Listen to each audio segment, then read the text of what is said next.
我也是从在这个分享会，我看到他们有第2个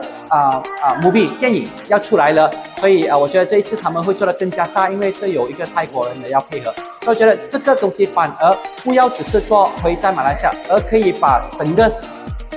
地球做得更加好，我也觉得也是一个好事来的。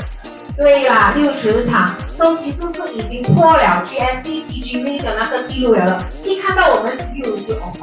第二波我们就叫 Police Action Silent， 主要我们不同的地方就是马来西亚、泰国、印尼，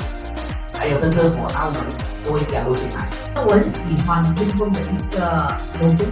多一个人知道就是好一点，像在这里呢，我也有一个 slogan，